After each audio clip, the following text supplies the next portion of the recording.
It's now my pleasure to introduce Carole Basile, Dean of Mary Lou Fulton Teachers College.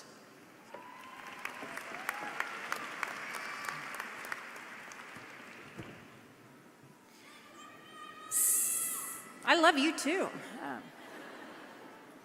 So what's happening here? What's today all about?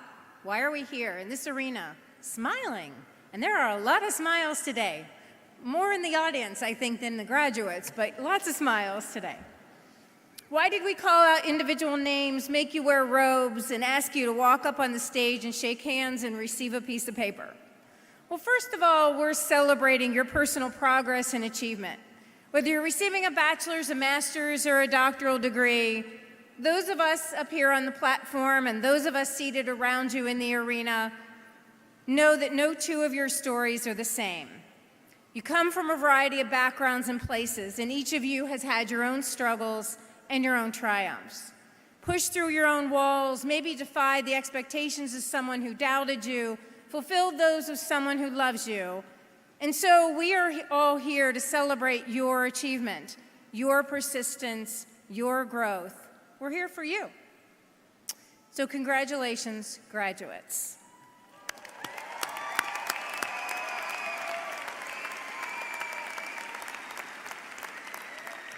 There's a reason that we refer to education as the world's most important profession.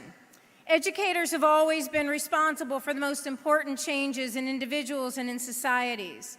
Earlier this afternoon, you heard our namesake, the Mary Lou Fulton, remind us that engineers are, good.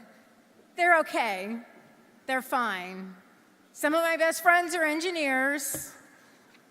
But folks, we don't get software engineers and mechanical engineers and industrial engineers and astronauts and doctors or violinists, economists, actors, rocket scientists, artists, poets, or point guards, or leaders worthy of our trust, or anyone capable of lifelong learning and growth without educators.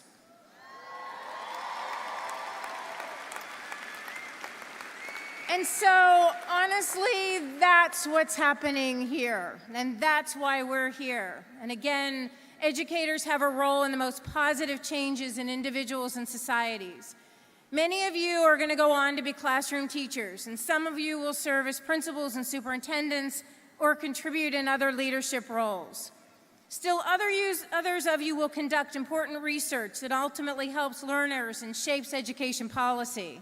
Many of you will make your mark on non-school environments, in youth-serving organizations, corporate learning, or in any of the other countless places where teaching and learning happen. Your paths after today are as distinctive and individualized as the paths that brought you here today. But here's what all you will find. The world of education, like everything else, is changing very, very quickly. The world is shrinking, but the ocean of knowledge is growing exponentially. Classrooms and learning environments in which you will teach and work will be very different than the ones in which you learn. And so what will that mean for all of you? It will have everything to do with your ability to innovate. I don't know if you've heard that at ASU. We are about innovation. First, you will succeed and thrive only if you have the tenacity and the character to ask the right questions.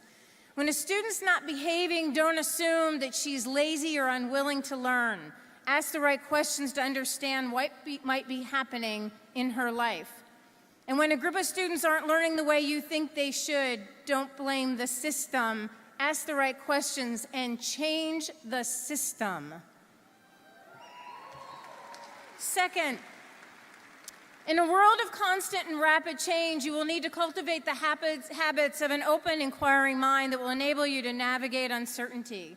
There is no other profession, and I believe, deals with so much uncertainty on a daily basis as education.